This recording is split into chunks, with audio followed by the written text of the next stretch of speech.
আপনারা জানেন যে গতকাল রাত্রে আইএসএফ আশ্রিত সমাজ বিরোধীরা চোরের মতো এই এলাকার আমাদের যারা তৃণমূল কংগ্রেসের কর্মী তাদের গাছ কেটে দেওয়া, তাদের বিভিন্ন ধরনের ক্ষয়ক্ষতি করা,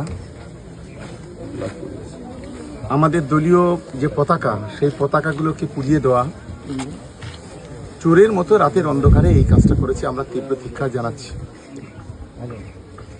আমরা ভাঙড়ের শান্তি এবং উন্নয়নটা দুটোই চাই।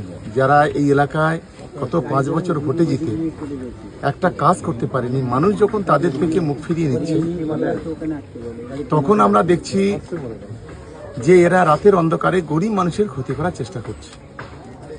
হয়তো একটা পতাকা পোড়ানো যাবে, কিন্তু মানুষের মনটাকে কেড়ে নেওয়া যাবে না, পোড়ানো যাবে না। হয়তো একটা গাছ কেটে ফেলা যাবে, কিন্তু মানুষের কথাটাকে, মানুষের সমর্থনটাকে কেটে নেওয়া যাবে না।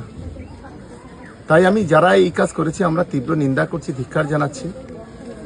আমার সঙ্গে এই এলাকার নেতা মজিদ ভাই, তাহের ভাই, এখানকার আমাদের এই অঞ্চলের সভাপতি সাবিরুল, আমাদের জেলার কর্মাধ্যক্ষ মাইনরিটির সভাপতি বাহারুল, আমাদের ভাঙড় বিধানসভার অন্যতম নেতা ভাঙড় 2 মাইনরিটির সভাপতি মহসিন ভাই থেকে শুরু করে পঞ্চায়েত সদস্য আমাদের গফফার ভাই আছেন, নাসির ভাই থেকে শুরু করে এই এলাকার সমস্ত নেতৃত্ব আছেন।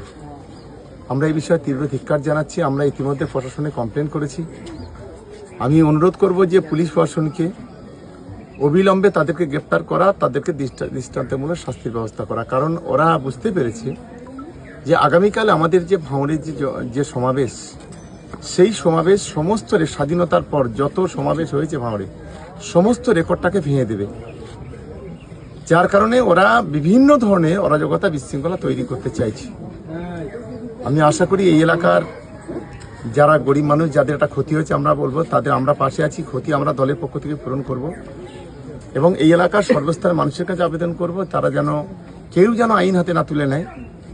প্রশাসনের প্রতি পূর্ণ আস্থা আছে, নিশ্চিতভাবে প্রশাসন ব্যবস্থা গ্রহণ করবে এবং তার শাস্তির ব্যবস্থা করবে। যেগুলো কেটেছে, নষ্ট করেছে, এগুলো একটু ভিডিও করে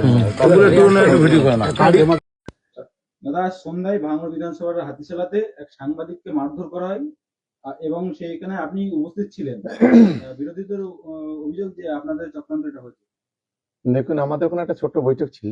বৈঠক সেরে তখন ওই ছেলেটা সুরজ ওখানে উপস্থিত।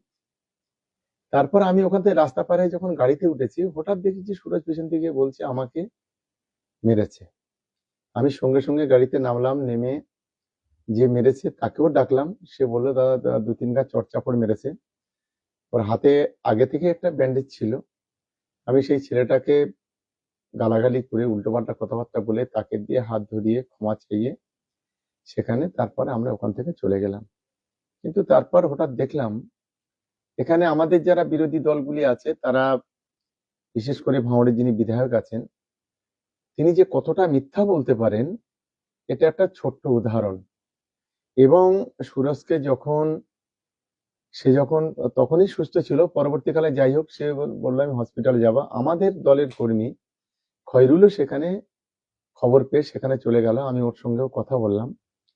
কিন্তু একটা ছোট্ট ঘটনাকে নিয়ে যেভাবে তিল থেকে তাল করার যে ব্যবস্থা হচ্ছে, এটা আমি তীব্র নিন্দা করছি, তীব্র ধিক্কার জানাচ্ছি।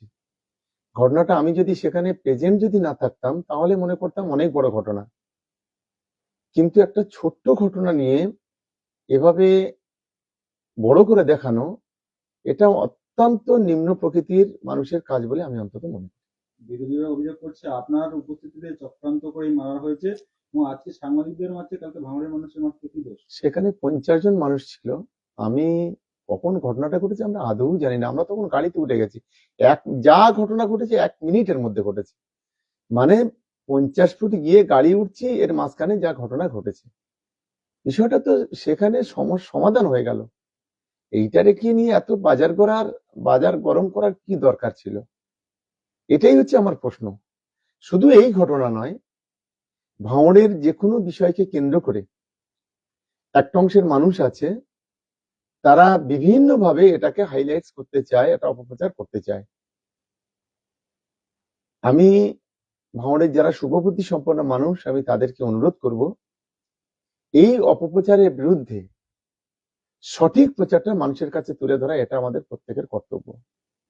আর আমি আমার তৃণমূল কংগ্রেসের কর্মীদেরকে অনুরোধ করব, যে সকলের কাছে অনুরোধ করব, যে সাংবাদিক হোক, পুলিশ হোক, সাধারণ মানুষ হোক, সকলের সঙ্গে একটা ভালো ব্যবহার করা, এটা আমি সকলের কাছে আবেদন করব।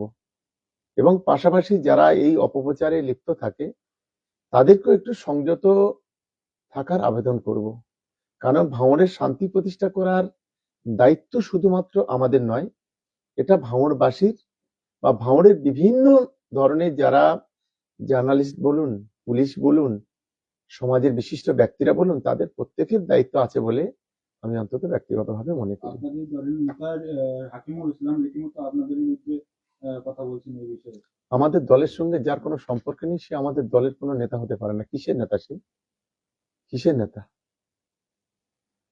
এরা কখনো আমাদের দলের কেউ নেতা নয়, কর্মীও নয়। এদের সঙ্গে দলের কোনো সম্পর্ক নেই।